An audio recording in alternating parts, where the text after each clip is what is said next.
more music. Oh my God. Here goes. Blazing across the airwaves right now. Get ready. Now this is Freddie McGregor, and you're tuned in to the baddest rhythm of all time. Grant's Rock Warehouse is trying to change the world, one track at a time. Are we on the air? Yes, you are. More music, more of the time. Grant's Rock Warehouse. Don't understand what's going on here. Welcome to Grant's Rock Warehouse and to another Warehouse interview. Tonight, I'd like to welcome Leslie Knauer to the show. She was the charismatic lead vocalist of the pop sibling group Promises. That was along with her two brothers. She also was in the all-female hard rock band called Precious Metal. We're going to talk to Leslie and see what makes her tick. Let's do it. Piling on the power chords and pure pandemonium. Grant's Rock Warehouse. Welcome to Grant's Rock Warehouse and to another Warehouse interview. Ladies and gentlemen, first of all, I want to welcome Leslie Knauer to the show. And we would not have her if it wasn't for Ashley going out there in the streets, going out there finding interviews for the Warehouse. It's fantastic. But we're going to introduce you to Leslie Knauer because you might not know her. She's a veteran Canadian-born rock singer, songwriter, performer. She first broke through the late 70s as the charismatic lead vocalist in the pop sibling group Promises. What was your single, Leslie? Baby It's You? Wasn't that a big major hit across Europe, Australia, New Zealand? Oh, yes. See, this is how Ashley knows. That's Ashley, because I never went there, so I'm glad to hear it. That's so good. Okay. See, we're giving her information. So in the 80s, she fronted an all-female glam hard rock band called Precious Metal. They signed with Mercury Polygram and later with Chameleon. The band delivered high-energy performances in the LA scene. You've played the Whiskey Go too, I bet, Leslie, correct? Yeah, the Whiskey, the Roxy, a lot of places. Oh my God, this is going to be fantastic. So they've released tracks like the hit cover Mr. Big Stuff. She later fronted Canary and has continued creating music with her partner. T-Man, yeah, that's T-Man, in projects such as Dreamsicle, Monster Pop. All right, but we're here. And you also have another band, what? Leslie Knauer's Sunset Junction Band? Leslie, you're awful busy. Well, no, Sunset Junction Band was with my girlfriend and Al and me. And then we just decided it would be really fun to call ourselves Fabulously and the T-Man. So we always... I was like, well, let's call ourselves this. Let's call ourselves that, because that would be a great name, you know? And so we never stuck with one name. You know, I kind of wanted to stick with just my name, Leslie Knauer. Then I thought, oh my God, it isn't like Fabulously. It isn't one of those names, you know, it's just that name. And anyway. Well, I always like to start off the interviews like this, and I always ask this, and then we'll let Ashley go wild to some degree. But what was your, come to Jesus moment? What was the moment when you were a kid? All these musicians have this, where you heard something on the radio, or you heard a band, or maybe a family member turned you on to something. I mean, was there something when you were growing up, when you're like 13, 14, that you heard and the sky parted, the waters parted musically, that you went, oh my God, this is it? Well, music, a lot of things happened, but when I heard Piece of My Heart by Janis Joplin, I swear to God, it was just like, I like being loud, and I like that. And it was like, wow, it was so good. I couldn't get enough. Just Piece of My Heart. I mean, I could play that song over and over. And how old were you when you heard that? I mean, was it like a moment where you heard it? I was like preteen. I was either 12 or something like that. It was like pretty young. I mean, it was like, I remember running away from home, going to, San Francisco with my girlfriend. We hitchhiked there, just so we could see where the hangouts were. We were a little bit too young to actually do that, And then I spent a few days in juvenile hall because we were, my friends, their parents, my friend, her mom, got her out right away. My parents made me wait. And it was somewhere I didn't want to go again, Mm-hmm. I wanted to just see what this, Haight-Ashbury area was. And it was awesome, but it was there were police everywhere. So Yeah, well, it probably wasn't quite what it had used to be because that whole Haight-Ashbury scene only lasted for a really short period, and then things started going to hell. yeah, I was probably 13 maximum because that's when I lived in this particular house, and we moved between 12 and 13. So I remember a big plan. It was it was very fun. Yeah, I was just gonna say Janis Joplin. When you're I mean, there was nothing else like that. Nothing female like that. Nothing. Yeah, it was just like crazy. That I just loved music. I wanted to sing, but yeah, and I was really shy. So when she sang really hard, it was, I needed to push that hard to get past my shyness, and it's hard. I don't have that now. It comes intermittently, the shyness. So I feel like I'm inconsistent somehow, when you get that weird feeling. And so anyway, that was my break open moment. Yeah. Just one more thing on Janis Joplin, that footage like from Monterey Pop Festival when they're doing Ball and Chain and she's standing there in the shot where she's keeping beat and they show her shoes. And it's just so that whole scene though, yes, it's so iconic and powerful. Yeah. I could watch that footage over and over again. I totally get it. It must have blown you away when you were a kid. Watching her sing, I swear it's weird because older, I went to go see Tom Jones. And then I watched on YouTube because I probably saw the show, but just watching it on a big screen, her singing with Tom Jones, it's so cool. She's so good. And she's just dancing and I see you like, she's dancing. Axel took Janis Joplin's dance move. It's like hilarious. She's so good, and she's so, I guess. Hello, Leslie. I thought that was a Davy Jones dance move. I'm confused. I think it's, well, for me, it was Janis moves, because it was just like how she does it. Oh, fantastic. But Davy Jones wasn't quite as wild. No. Very influential, though. And cute and all that. In 79, Baby Itchy was released here in Australia, and this song was massive, and it come from this debut album. Yeah, right there. Oh, yeah. Yes, that's me, my prettier. About this, yes. And you couldn't get away from this song here in Australia. This song was massive, it was huge. It was on our TV screens, it was everywhere, it was on the radio, it was in shopping malls. I even went roller skating to this song as an 11-year-old. Did you guys have any idea how big you were in Australia at the time? Not a clue. In my life, you have to know, I have never been famous. Never. I've never if people ask me for my autograph, they'd ask me, are you John, are you Pat Benatar or are you Joan Jett or something, Myers Black? But it never really as me, right? Some Precious Metal got a little bit, but not like when we went to Germany, we were pretty successful there too in 79. And it was, I wasn't really crazy about people being famous, about that feeling. I don't know what's wrong with me, but because when you're a musician, you need to be famous so you can make a living at it, right?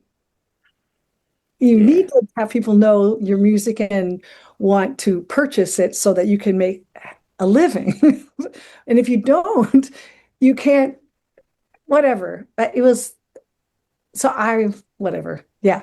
I never really felt that fame thing. So how did you all form to get together? Was that something you wanted to do with your brothers or that just come about?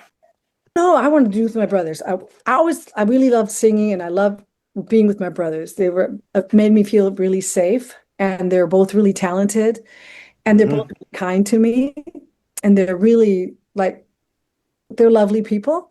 And so I really wanted to I wanted to be a pop singer and I did want all this stuff, but I have to mix things, I didn't know that I would be uncomfortable. I just thought, oh, this is great. I'll make all this clothes and I'll just cut my hair and make myself look as cute as I can. And because I liked, Bowie and I liked lots of things. And then I got an opportunity to sing a song in the studio that I was living in the tape room because I wanted to get a record deal. I didn't answer any ads, but I was in the studio called Quad Tex. I knew the engineer And I just was hung out at the studio is what I did. And then I slept in the tape room, which that 24 track tape stuff doesn't smell very good. Just know that. It does not smell great. So I didn't want to stay in there, but I slept inside the tape room. And the girl, she was singing a song called I've Got the Real Thing by Nick Lowe and Ian Gaume wrote this song. And so I kind of learned it while she was singing it. And then she couldn't, I guess she got too high or something like that. She couldn't finish it. So they were like done around, midnight. And I said, I could sing that, and they go, okay. Cause they were making fun of me. So they said, well, get out there. Then I was just yelling and they said, back up. And I hit the wall and they go, there's a taxi waiting for you. And then they were laughing. And then I said, shut up. And I went and sang then we were serious and did the song. And then the producer took it to, I think it was Warner Brothers somewhere. Mm-hmm. And they were really interested. And then they wanted me to sing another song. And I can't remember the name of it, but it wasn't on any of our records. But I said, my brother can sing it way better than I can sing it, And so I called my brothers and they were in a band called Goodfoot and they were in Canada somewhere, up north, very far, Rupert something. Anyway, I called them up and it wasn't that easy to get their number, but they said, they always let me know and they call me what clubs we were playing at. And I'd call and I said, come down because we could probably get a record deal if you sing the song, So they both thanked us. All right, we'll come right down. And we were really young. And my little brother I think Benny was 16 or something like that. And he was really young, 17. It took a lot of years to get it together. It's not like now where there's recording at home. You can do all your stuff. It would get the producer, we work out the songs, get the musicians. And then my brothers played their parts. We got a really cool drummer, Herb Quick. And we got really, and he's still a friend. He's really good and he's a great guy. And recording. And then to get people to hear it, to take it to publishers, to take it to this and that. So it took like 3 years before it was even on EMI Ear, signed to this company in Holland.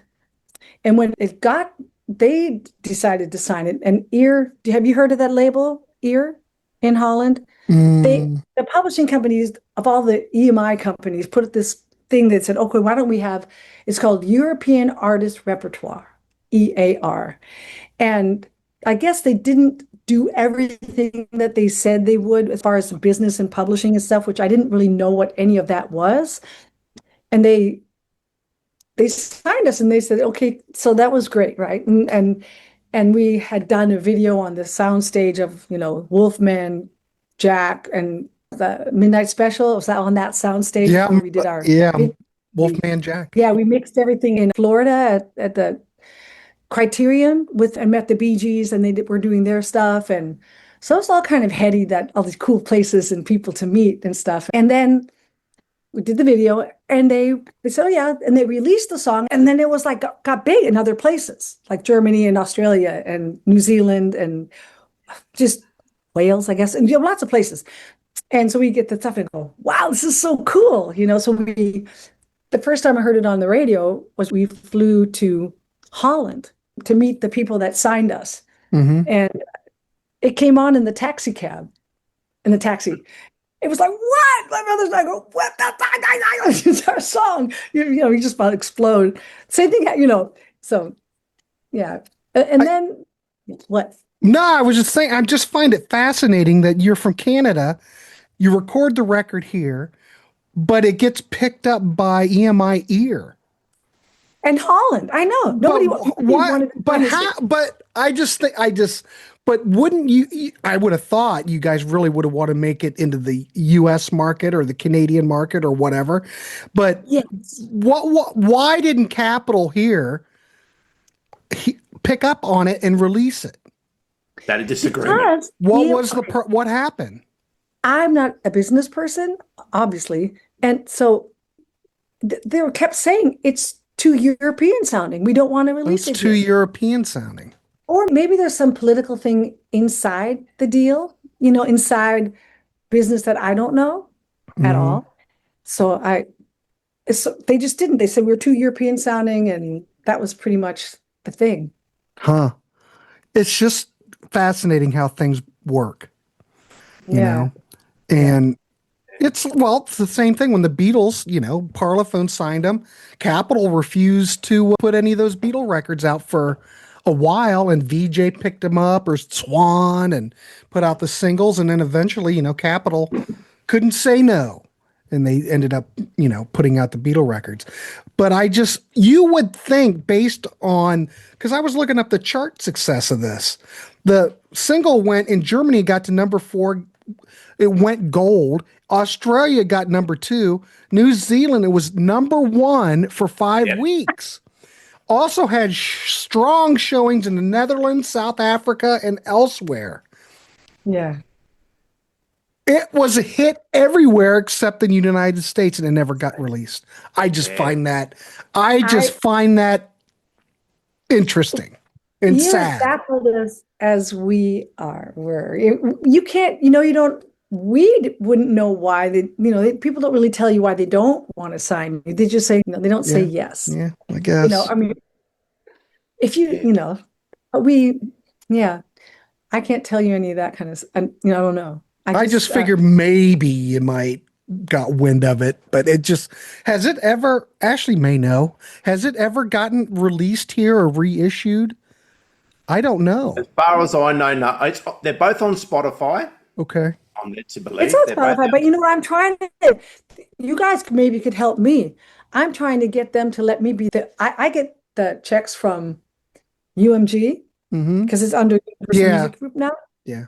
But they won't just say that I'm the artist. I say, I'm the artist. Just because it's archived, because there's another band, and they got it lumped in with a Australian metal band called Promises, and ours is so different, right? It's so funny. So I'm in process of trying to do that, but I'm just like, I just get exhausted thinking about what I have to prove that I'm in this band. So I got all these shots saying, Leslie and Benny, the writers of the songs, Leslie's the singer of the band. So I'm going to try again, but they just kept not letting me claim that artist spot. That's my art. I'm the artist. It'd be great if she could get the rights back to all that stuff. It would be great just to be able to, because my brothers and I have another song we want to put out as Promises. It would be really fun, right? And then we have, but I want to at least claim the artist spot, right? And so I'm working on that. Yeah. Good. For people that don't know, Leslie also did a second album called Real to Real, which came out, I think, about late 79. I don't have a copy of it, unfortunately, anymore. And that album, to me, was a little bit more AOR rock type of standard compared to the debut. The debut had a bit of a disco flavour to it. Would that be a fair comment? Yeah. But we weren't really done with Real to Real. We got in a thing with our producer, and he, couldn't finish working with him. Anyway, he backhanded me in the face, so I didn't work with him anymore. And that was that was then. Then he left Germany, took money out of my thing to pay the band. It was kind of a nightmare, and that was the end of that. And so we had to find a new producer for us. Now it's hard for everybody to agree with. I pretty much, I like a lot of people, so it's hard. I say yes to a lot of things. I say, oh yeah, I'll do that. Just like when you asked me to do this, oh yeah, that sounds like fun. Yeah, I just looked Reel to Reel up just to see if it never got a release here either. It just no. So would you have like a 2-record deal contract or what? Yeah, I think so. I think that's what it was. And then there was that album cover's fantastic. It looks like, I'm not sure, but your hair it's fantastic. It looks of the period. Here in the States though, Leslie, we did not get any of this. No. How sad. No. Your brothers, though, good-looking young men. I know their hair was longer than mine, and they were cuter. It was like. But I look at the picture. All you guys are very attractive. I would have thought this would have went big guns over here in the States. No. I'm just surprised. Well, thank you. I like your attitude. I would have signed you too. I would have 2-record deal. Come on, man. Capitol. Come on. It just frustrates me. Anyway. Thank you. Anyway, Leslie, with your brothers, are they still involved in the music industry today like yourself? Ben, they both sing and do stuff, but they're not actively putting out records like me. they're still writing, and they're really fun and good at what they're doing. They're just not like, to me, I can't even stop. I mean, okay, so I was in Precious Metal for a while after Canary. No, after Precious Metal, because you mentioned Canary before Precious Metal. Precious Metal put out 4 albums. Yes. First it was Polygram, then it was Chameleon. So you showed the last record of Precious Metal. There's 4 Precious Metal records. And that was all girls and was so different and so fun. And I love all the girls. And even if we bicker here and there, I don't care. We only had 2 member changes, one before we did the record, drummer, and one with changing the bass player. But the original bass player she's the darling one. I mean, still, we all, I love them, and I will love my girls forever. And Well, girls should be in a band with a bunch of girls, because you listen to each other, because you're playing, you get to get dressed up and go out, and it's serious, because if you have to listen to each other play, and you have to listen to each other when you're on the road, and you have to do things, you're together. And it's, you guys, this boy bands all the time, but it was us and a van, or just, 2 Broncos and a trailer. And, I'm the one that gets under the truck and hot wires the car when it won't start, the truck. So I don't dirty, and that's my job, And anyway, we just had so much fun. well, how did you make that transition from doing pop music to going into the band Precious Metal? That seems like quite a... Think about that. Think what I'm singing in Baby It's You. Yeah. I'm like, baby. I'm not. Yeah, I get it, but it's still, you know what I mean? Well, the transition, it's a different... Okay. Think about Janis Joplin and that Yep. sound. Mhm. And I like all kinds of music. So I'm not really bossy to tell other people what to play. And I actually love funk stuff too. I love Shaka Khan. I loved Rufus, Rags to Rufus. So good. I mean, I love that. It's funky and it's danceable, and I love dance music. But I also loved Alice Cooper, School's Out for Summer. Oh my God, School. That was just another one of those songs that you just love, right? And Ball Blitz. Yeah. It's kind of like where there's like that energy in the chorus, right? It's so good. So it's in all kinds of music. It met Precious Metal. Have you listened to Precious Metal? Yes. It's not heavy metal. Well, I looked at the first album cover, the Mercury album. I mean, it looks like it's very 80s looking, but it's almost like, how would I describe it? It looks like the Go-Go's met Bay City Rollers. Listen to it right here, right now. Yeah, right here, Bay right City now. Rollers. Yeah. Well, it's not quite metal looking, but then Right? again, You know what Precious Metal means? Soft metals, precious metals. diamonds, gold. Soft metals like gold, silver, expensive. Gotcha. So we thought, oh yeah, precious metal, All right. But how did that how long did it take for you guys to get signed to Mercury? How did that come about? I'm always fascinated with how this stuff works. It took about a year. Not even a whole year, because Paul Sabu was our producer, and it was really fun too. We brought songs in, and I joined, anyway, it was faster than Promises, because I was living in Hollywood then, and I had a kid and everything. I was the only one who had a child. My child is awesome. Yeah. And so, yeah. Do you know about my daughter, Ashley? Yes. Yeah, Alexi Absolutely. Watson. Yeah, Yeah. she's just great. She's she's smart, she's gutsy, she's funny, she's honest, she's self-deprecating, she's confident. She made a movie. She wrote, directed, starred in it. Messy. Yeah, messy. Right. Yes. It's a good film. I've seen it. Oh, thank you. Yeah, it's great. And and she did it for $100,000. And Wow. and they filmed it in 17 days. And she's focused, and she knows what she wants, and she's awesome. she had blonde hair, she'd be looking like you. Huh? Yeah. She had blonde hair, she'd look like you, for sure. That's for sure. Since Yeah. I Well, first saw her, I was thinking, wow, until that's Leslie's daughter straight away. So when you guys were out in LA, were you doing a lot of gigs? I mean, did you guys play like a lot of where were you guys playing? We played three And how did times you a get week. noticed? We played every place that you had. We were accused of playing at the opening of a door. We played at parties. We played every club that there was. There every little club, big club. I can't remember all the names, but You we played them. Yeah, that was the main thing. Is an FM station, the Rainbow, anywhere that you could not. The Rainbow wasn't doing bands there, just frequently, sometimes in this upstairs room, but we played. Every club that there was, we played at the Music Machine. We got signed out of the Music Machine from NBE. We just played everywhere, every town near us, driving to San Francisco, everywhere.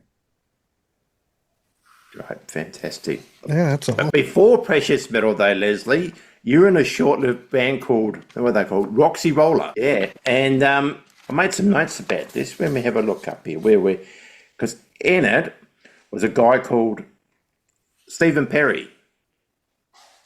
Well, he changed his name to Lizzie, right? Lizzie Gray. That's right, correct, yes. And he was in a 70s band called Sister, which had Nikki Sixx and Blackie Lawless from Wasp in it as well. Okay. And then, and you did an EP, a little 7-inch single, which I'd never seen before or heard before until we were doing this interview to get all together. You haven't heard it? You haven't heard it? It's on YouTube. I listened to it on YouTube, yeah. Yeah. Wow. Okay. And again, I you can haven't see listened that. in a long time. Yeah, you can see that transition that you made into the hard rock scene of that. Was that something you wanted to do, or was that just happen on spur of the moment? And how'd you meet Lizzie too, by the way? It was fun. I really liked. It was just what was going on here. It was fun, but I liked the band, but Lizzie he wasn't really honest and cool about stuff. I thought he was a really good songwriter and really an interesting, really good player and all that. But I guess he was having sex with this other girl. He never had sex with me. We weren't together with anybody in the band. But they played one night. We were just starting to sell out the Troubadour, and we were doing really well. And it's a great club, great sound. It was just really fun. And one of the nights that we were supposed to play,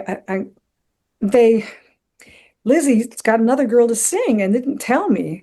And so that would kind of hurt my feelings, right? That they just got another singer, and that thing was his girlfriend thing or sex thing. I don't know. And so I was not in the band.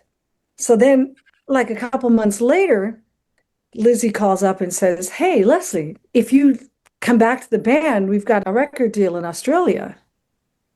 And I said, "I don't care where you get a record deal. I won't do anything with you because I don't trust you. You are an asshole." Yeah. Mm-hmm. There's no way. I'm not going to go to another country and with an untrustable asshole, No, So fair that was enough. Yeah, I think we'll get the picture. Fair enough. Yeah. This is the band's third album of Precious Metal too, by the way. This got released in Australia. Yeah, I love this album. It's my favourite.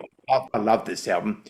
And with Mr. Big Stuff, you did a film clip, but I've also been told there's another film clip, and this had Donald Trump in it. Is that true at all? Say that again.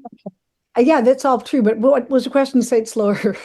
With the Mr. Big Stuff film clip, there's two clips of it. One of them had Donald Trump in it. Is that correct at all? I've never seen it. First, yeah. I loved Mr. Big Stuff. I thought that was one of the coolest songs when I was younger too, and I loved the old version of it. I just want sort of anyway, I loved it. So I really wanted to do it, and our label, Stephen Powers, who owned Chameleon Records, a really great, wonderful person, kind, respectful, all the nice things that Trump is not. He is. He's really cool, awesome record company president person. And he started Chameleons, his company. Anyway, and it's hard to do a whole business like that. And he had John Lee Hooker was on his label. He was, he's really, but he did everything almost like a one-man operation, I think. But he had certain things, and delegating. He wanted to make, it was a lot of work for him. Anyway, got Danny Pritzker to be his partner and invest money in the label and be part of the label. Since Danny Pritzker's probably a more famous family, they say he got in the game much later. Danny Pritzker did. And Danny Pritzker's father, Jay Pritzker, is friends with, I didn't know, I never even really heard of Donald Trump. They said Trump is going to, Danny Pritzker suggested us using Trump in our video. And I never heard of him. You know, I was not into business and all that. And so Janet's father, I think he knew who Donald Trump was. Jan was the lead guitar player in our band. And so she knew he was, or she said, "Oh, my dad said, oh yeah, maybe he could sign my book for me, or we can get him to sign the book." Anyway, and our label thought it would be a really good idea for him to be Mr. Big Stuff in our video. And there was a script was written about everything that everyone was going to do. It was all written out. You've watched video making scripts, right? Mm-hmm. Every scene is almost got like a little cartoon version of what all storyboarded out. It's so totally storyboarded out. So when you see the video without Trump in it, okay, so he said he'd do it. He read it, if he can read, and he said he could then, he pretended like he could read. No, I'm just joking. But he did the video, did the whole thing, and he said he loved the song. Thank you, girls, and it was really a great experience. And it was nice. He didn't care about us at all, I think the only thing he said that was kind of sexist was about Janet. He goes, "Oh, nice body, Janet," something like that, or tight body, something like that. But other than that, he had like 9 big guys around him, and he did the video, and I'm yelling at him from the table, "Who do you think you are, Mr. Big Stuff?" I'm pounding on this thing. And then a limousine kind of runs into me. In the original version, he's in the limousine and I bang on it, And so he was cool. He did all the stuff and he thanked us, and it was really nice. I had no reason, if that was the end of the deal, is nothing, no problem. But then, he said, Danny said, and Stephen Powers, they said he would do it for $10,000 to his favorite charity, 10 grand.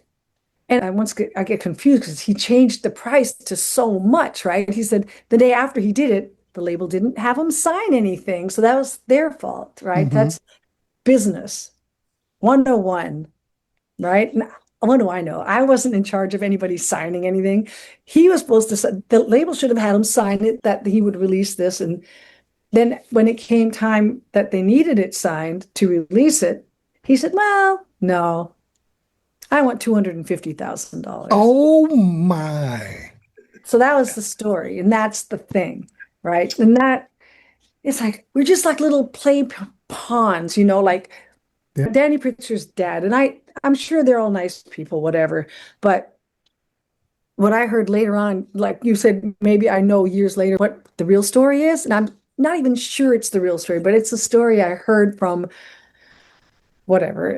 Everybody wants to not be told that they told the story, but Jay Pritzker Donald Trump wanted Jay Pritzker to buy the Trump shuttle. And Jay Pritzker said, "If you are in my brother's all-girl band video, I'll think about it." Or I'm not sure if he said think about it or do it or whatever. But he said he did the video, and then all I can get out of it is he said, "No, fuck you, no." And so we got to fuck you, but we didn't know what all this meanness was towards our band. Because then he goes, "I hate that band, they suck." And he says all these mean things about us. And we say, I didn't know he's saying, "I didn't know I'd be in all those shots." And that's why I told you there was a storyboard. Everything was storyboarded out, and he saw it, and he posed, and he filmed it. And it wasn't like a trick. There was no trickery in what we did and what our label did. It's all behind the scenes stuff that messed that up for us. Cause it would have been really like, it could have broke our band because the MTV promised to put us on heavy rotation the minute it was released, right? It would have changed my life. It would have been. It would have. It would have. Well, you got Promises, and then you've got Precious Metal, right? Yeah, absolutely. motherfuckers, man. So Yeah. I used to play Mr. Big Stuff when I did radio quite a bit as well back in the day. say that again. Yeah, I used to rotate it quite a bit when I did radio. So yeah, Oh, yeah. yeah, I love the track. Yeah, I love the whole album. Oh, well, thank you. It has lots of fun stuff on it, doesn't it? Yeah, it does. I like it too. It was so thought out, and we were all like it was all, we played a lot, by then, and we were really tight and really knowing what we wanted to do, and it was a blast. It was kind of, that the thing where when you're a young person and you fall in love, and like Promises to me was like everything was really honest what we did. Like when I was, writing my young girl stuff and falling in love and like, oh, I love you and I'll just do anything. Blah, blah. And then you get older and you go, I'm pissed off, who you think you are. And all the different words in the last album, they were pretty telling of everything that went on, Yeah. what you see is what you get, that was one of my favorite things that I wrote with the girls. We all wrote stuff together. So Yeah. I was just thinking about this. So you guys we're talking mid 80s. You're an all female band hanging out in a male dominated area, LA Strip. What challenges did you guys face? What advantages did you have and what challenges did you have? I mean, you got signed, you put out stuff here. I mean,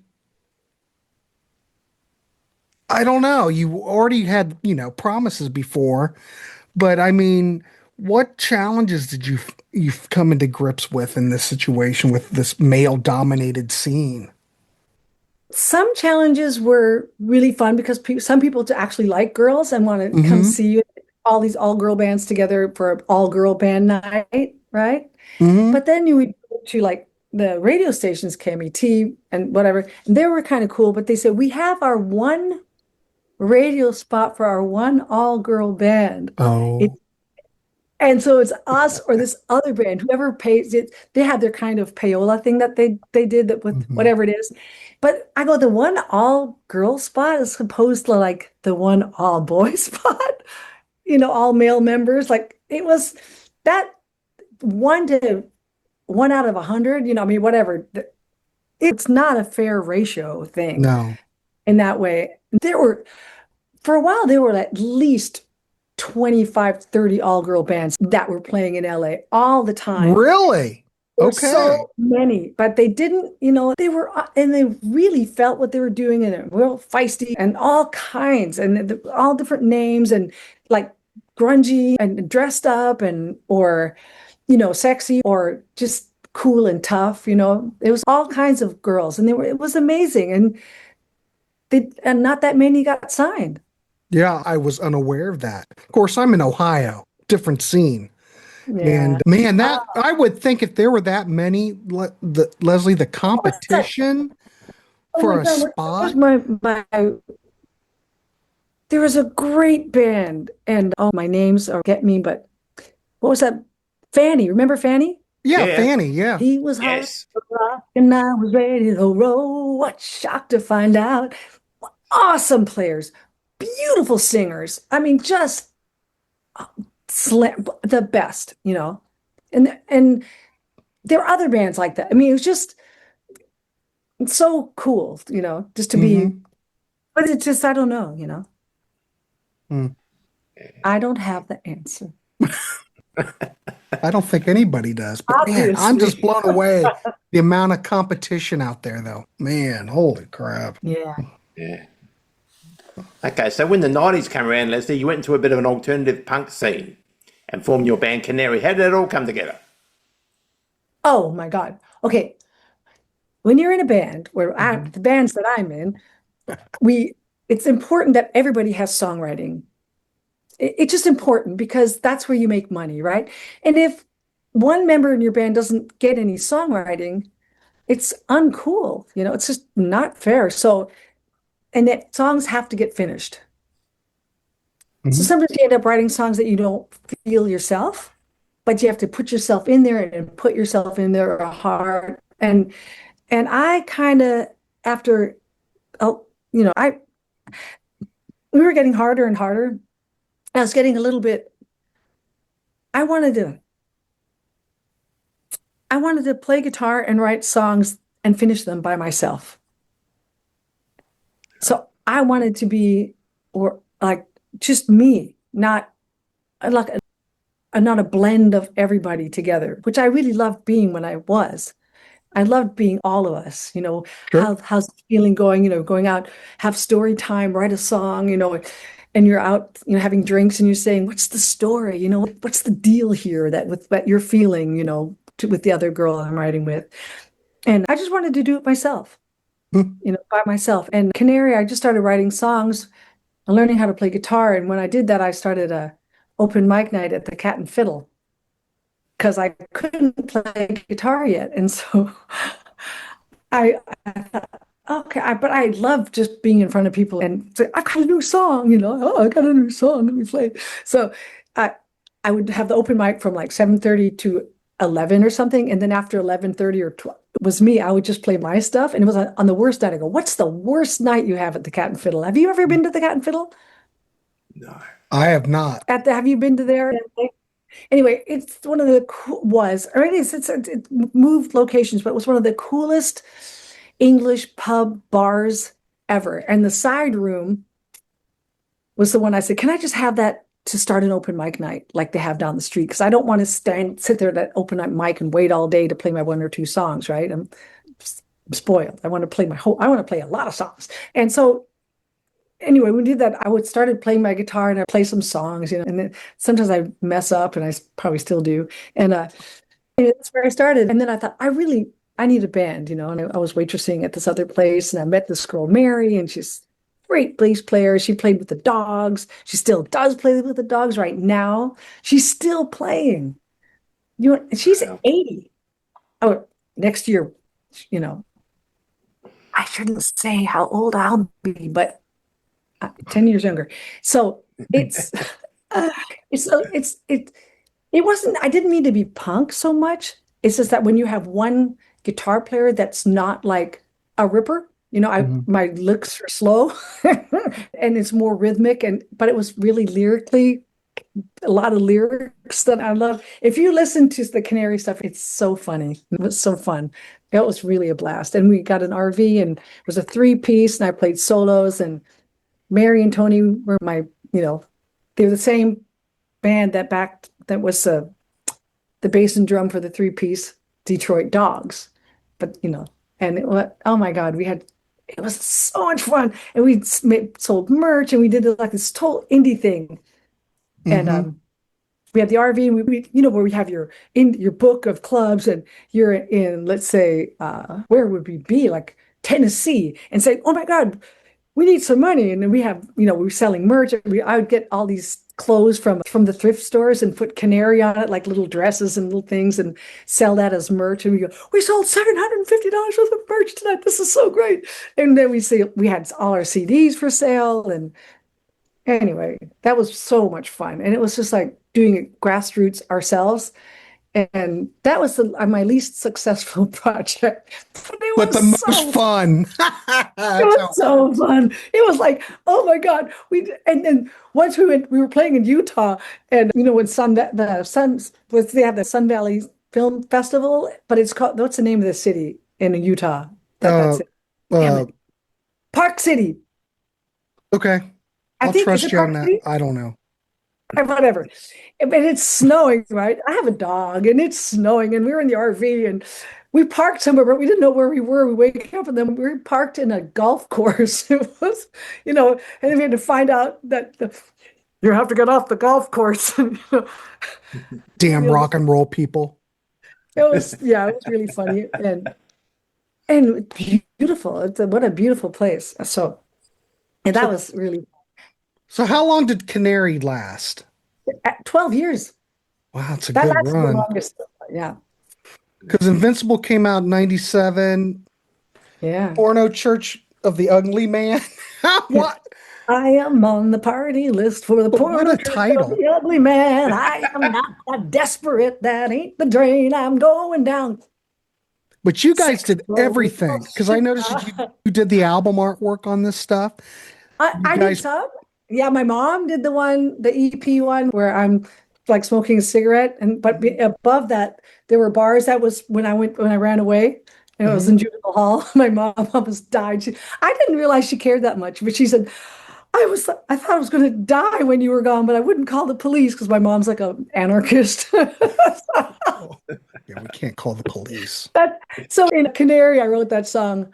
My mother dreams of anarchy. My dad lives in his truck, and they did. It's all true. My dad was a street musician, and he made the streets a really fun place for me. So I wrote a song for him after he died called Glitter Pavement, And that was Canary was like, everybody did what they wanted to do. I played what I wanted to play.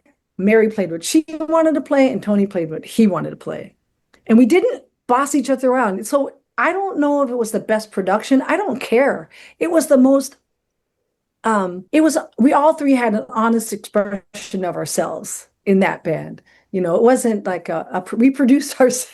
So it was everything. Yeah, that's great. We loved Mary was just so positive, and it was just that's magical. Well, you probably had a lot more creative freedom because you didn't have to answer to a producer. You didn't have a record label you had to answer to. You answered to yourselves, and whatever you guys wanted to do was good. Yeah, it was a blast. Yeah, it was so fun. Have you, Ashley, did you listen to any Canary stuff? I have the band's third album. Only Dead Fish Go with the Current. So hardcore. You mean I think we did 4, but we have like Invisible, Porno Church, and then we had our EP, and then Dead Fish. This is quite good, this one. This also has a cover of Baby It's You on it as well. So did you have? That was my guitar version of it. Yeah, and also, so did you guys have a distributor for this stuff, or did you just sell these at gigs? How'd you get the music out? Yeah, we sold them at gigs. We were signed with CD Baby. Well, we weren't very successful, but we sent it to so many colleges, and we got airplay and I got some songs in movies because I was playing acoustic guitar or electric guitar and a little weird amp in the microphone, and just standing out there at the 3rd Street Promenade, and I'd sing songs, and I'd have the CDs in the guitar case, and I'd sell them. And this guy came and bought a CD, and then he came back and goes, I love the song Canary, and I think it's Hullabaloo House. And he got it in a movie.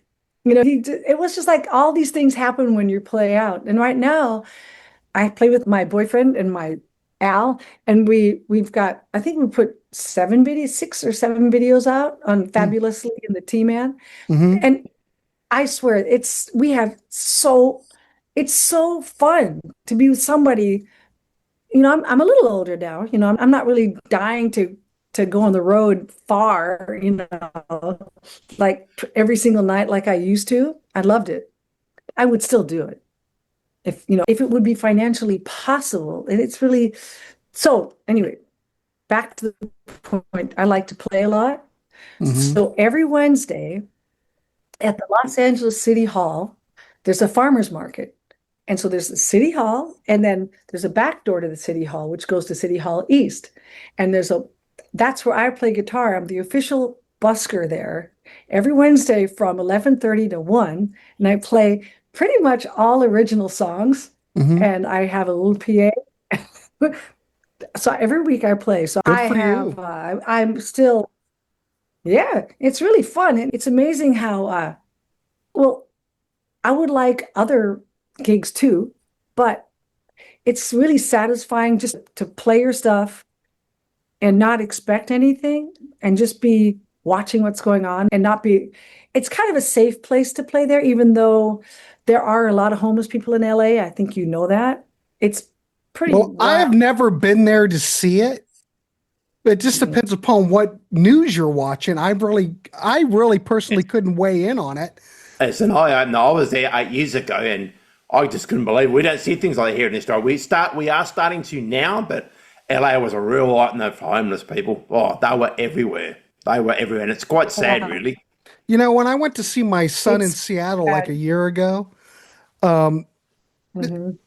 I heard it was bad in Seattle, but it Seattle was beautiful. And it seems like if there are homeless people, they have them like in a certain area. I really didn't see that much when I was up there. But my son is an EMT and he says, "Oh, we have to go there all the time." And it's really bad, but it's kind of contained. So in LA though, it seems like it's all over the place, but I've not been to LA to see it. It is all over I just went to meet my sister and my brother-in-law at the Earth Cafe, and I made a wrong turn, and it was all tents and people. Oh, it's epic here. It's pretty frightening. Do you still have your B&B, Leslie, at all? Yes, Yeah. I'm sitting in my office. We have guests right now. They're really cool, and they've been to Burning Man a bunch of times, and they're very cute and loving and full of wild experiences. My sister-in-law used to go to, I don't know if she still does. She would always go to Burning Man. They're the stories that she could tell. Oh, we went 4 times, and it is awesomely life-changing. Just the fact that the first time I went, I always had like clothes. People always thought, "Oh, you're a burner." And I go, "What's that?" And just fun clothes, just creative expression and all that. But they build this thing called the temple, and it's just ornate and amazing. And they have this whole sound system going through it for bells and chimes and sound baths and whatever. And it's like 3 or 4 stories high. And the last day, they just burn it down. Yeah. And I was like, how could they do that? I think she could give this to that. But you know what it teaches you? Just how to let go of stuff that doesn't matter. Like nothing. Let go of maybe anger, maybe if you, hold on to like whatever resentments you might have or whatever. You could let go and just go, I can't explain it very fast. I get it. I totally get it. I've never experienced it. But the people that I've talked to that have experienced it think that it's a life-changing experience. It is. I think it is. It's Well, I'm glad that you've done it. fun. I have to say I don't even know if anybody else would like it so much, but there was a big sandstorm, right? A huge sandstorm. And you think, I had bad asthma then, and I think, I might get all attacked. Yeah. It's like no bugs. There's like no bugs. Because it's bizarre. And there's like a critical tits parade where all these girls are riding their bicycles with no shirts on, right? And there's like thousands of them. There you go, Ashley. Okay, there you go. And it's so fun. So that we were camped across the street from a big diesel truck, and everybody gift stuff. This guy was gifting Bloody Marys, and anybody who came into his truck, the big giant like semi in there, it was like a bar. It was a free Bloody Mary bar, and we were right across from there. So we're in this Bloody Mary bar. We're all playing guitar. Al's got a stand-up bass, and our other friend, he's got things, and there's trumpet players, and there's all these musicians. But I don't think the sand is very good for the horn section.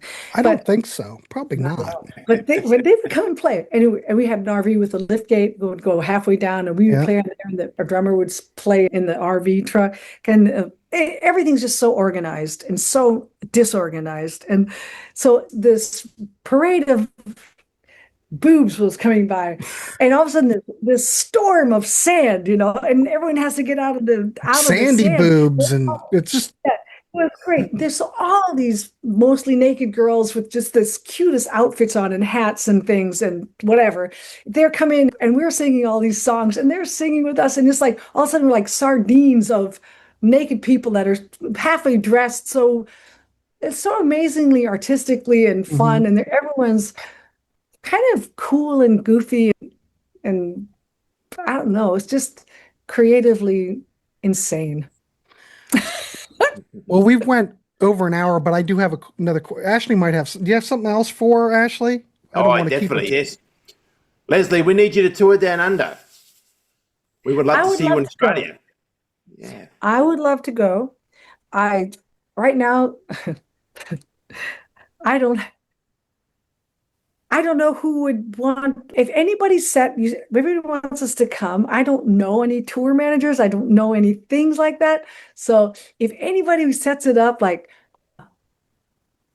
okay, I have no idea. So I'm not that person. I'm always thinking I'll busk somewhere. So I told the guy doing a podcast, a really cool guy. Mhm. And he wants me to come by. I said, well, I don't have a band right at the moment. I have a band the band is in a Dreamsicle Monster Pop video. Mhm. That's a real band, and we could come, but it would have to be financially Right. viable. And if Garbage says they can't go on the road because it's financially not viable for them to go, just think about me. It's like, I'll come. I told this guy, Steve, I told him, I'll come. I'll bring my busking wagon, and then you can have me come play at a corporate event, and they could pay me as much money as possible, and I'll come up there and I'll just play my guitar and play for you. Well, you could do. I go to on a lot of these cruises, so I get to see a lot of acts that, like if Promises, you were big in Europe. Yeah. I'm sure there are some kind of cruise the 80s cruise or something where you could play that, get the brothers together, you could reform and play a cruise, make some money, and you play in international water, so there's no tax situation. I don't know. You My never brother- know. My older brother probably would, but then that means I'd have to sing all those songs again. I would sing Baby It's You, and I'd sing a few of them. But I mean, I keep writing new songs and I want to do the new ones. So I get you. I'm very spoiled, and I don't really focus on how business-wise to make it work to play old stuff. I'm always thinking, I've got new stuff. We do our iPhone videos, which we're doing right now. And I love my Fabulously and the T-Man, and I love the people we're playing with. And then I play by myself. So if we're putting our stuff out there, I'm not done. No, you're not done, but to me, it sounds like you're really in a good place. I am in a fantastically happy place. I love my boyfriend. That's all that matters. It is all that matters. And my daughter's cool, and my stepsons are cool. I love them. I'm so pleased about that. And it's never really, we live in this kind of a society. We have to make money, right? Yeah. So we're doing Airbnb, and I actually love it. But it's so you can, imagine, Well, let me end on this. Down our house. If you could, knowing you're so happy now, you're in a good place, got the Airbnb, blah, what piece of advice would you tell your younger self when you were first starting out? Younger self? I would tell my younger self this. Younger Leslie. Yes. What would you tell young Leslie? I would say always be your own name. Don't be Promises, Precious Metal, Canary, all the, Sunset Junction Band, Naked Hand Dance, Roxy Roller. Be Leslie. Figure out a good Leslie and be that from 16 to 7, let's say 17 to 70, which would be, now. And be that and have a little, because that would help. Because everything would go together. People are going, I didn't know that same girl from Baby It's You is Precious Metal. I didn't know that only because of YouTube, or Spotify or something. It's not like it's the same name going through everything, right? That would be the first thing. And maybe have an ongoing, I still haven't done this, but an ongoing mission statement for yourself that says, I'm doing this, and I want to say, this is what I want to convey who I am, and what I want, I love sharing with the world. I love sharing how I feel about stuff. Like, okay, I love the White Stripes, and when are you gonna ring my door? When are you gonna ring it? When are you gonna ring it? Whatever that song is. I can't think of anything. Just have a deeper thing and trust in being just me. Because I really, in this life, I've always wanted to be a group. Have you noticed? I've noticed that trend. I'm a group. I come along. I'm a group. But I think if you're a songwriter but you just have to do what you need to do. But it would have been, maybe it would have induced, but then I wouldn't have had my brothers in my band. I wouldn't have learned to work with Canary, and I wouldn't have learned to work with Precious Metal. I wouldn't have had all these girlfriends and done all this stuff. I wouldn't have my boyfriend band. We're actually married. We've been together 18 years, and we have so much fun doing music. We did a party last night, and I bought this little PA that's amazing with a jackery thing. So I battery operated. I can just stick it anywhere. That's what I use, my tiny PA. And that's what I use at the city hall. And it sounds great. And it's a growing experience. And so you can't get sad about when something doesn't make it. It's like, oh, what do you want to do now? You don't sit there and go, oh God, it just didn't work. You just go, what do I want to do now? Just think of what you want to do now. If that's depressing and it's over, fuck that shit. Just move on, Yep. Do this next thing. But sometimes it takes a while to figure it out, because between Promise and Precious Metal, I didn't play an instrument. Now I thought, I really want to play an instrument. Right. And people were telling me, oh, no, don't play an instrument. You're a front person. And I think, yeah, but when you're writing, but you also wanted to write and stuff. So you can use that as a, I do. Yeah. Yeah, I do. And I do write. And I wanted to have a guitar so I can make up my chords. And I was a piano tuner for a while. So I learned piano from my family, but it's just not my thing. But I actually, everyone goes, oh, you wear your top hat because of Tom Petty. I go, no, I wear my top hat because of Leon Russell. Right? Oh. Leon Russell, Mad Dog's an Englishman. Leon Russell. Yep. Yes. Yeah. May he rest in peace. He played guitar and piano, and he sang and writes songs. I got a lot of work to do. Yeah. And he did a lot of studio sessions too. Guy. Oh my God, he's a god. It's so fun to have YouTube. I can just go down wormholes like Elton John. Like I never knew Elton John saved Leon Russell. It's the most beautiful clip of them together and how they talk about each other. It's so, oh my God. Yeah, Elton was a big Leon Russell fan. Yeah, fan and Elton and Leon Russell said, yeah, he saved me. He picked me up, was down, and that's so great. I love that. And I think music, it's not about really making it like sometimes people, oh yeah, making it. And I thought, oh, if I had like a different humor about stuff, but I was in my life where I was in it. Actually, in Australia, they made a big deal about my boobs, right? Yes. And then, that age that I was in, and that really was horrifying for me. Not, because I didn't expect that, because how my shirt was buttoned up and I'm like, like that, right? And so they made, oh yeah, Leslie's standing at this angle so that her boobs shine. Well, what's he talking about? I'm just singing like a stick, and it's the camera people. People were just like focusing on that certain area. Some people.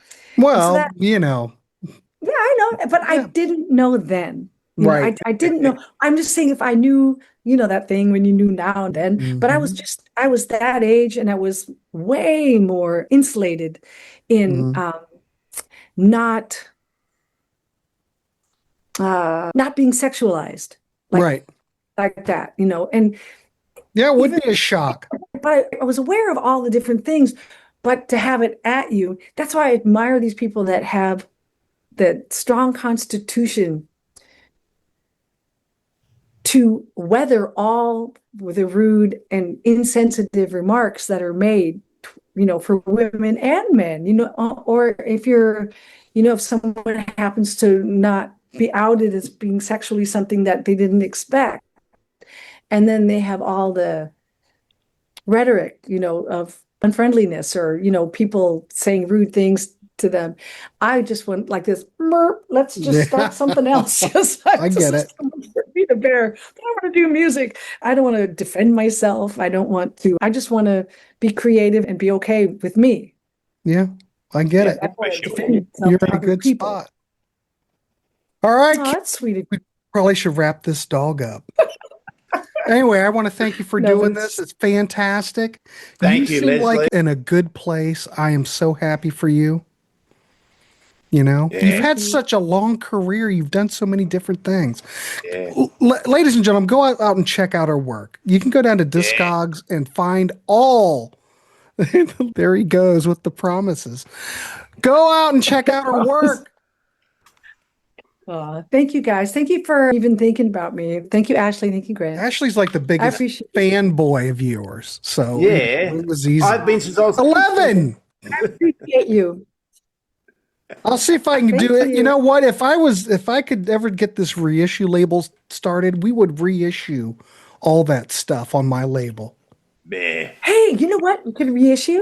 You could go listen through all the stuff and then just pick the top 10 maybe of everything I've ever done. And do like a best of, like a greatest hits comp? Best of me, like from Promises, from Precious Metal, from Canary, and from Fabulously and the T-Man. Yeah. That's a good idea. Sounds a plan.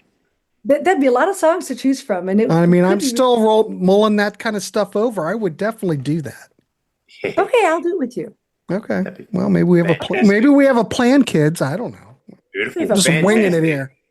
All right, kids. Thank you. Please like, subscribe, give Leslie some love. Hell, give Ashley some love. What the hell? And then we have a Patreon if you'd like to support the channel that way. If that's too much commitment, we do have a Ko-fi. Buy us a pint or a cup of coffee. We're just here talking music, and we're here just trying to turn you on to stuff. And I want to thank Leslie for doing this. Leslie. Thank you, Leslie. I salute you. Thank you, Ashley. Thank you, Grant. See everybody. Have a good one. Bye.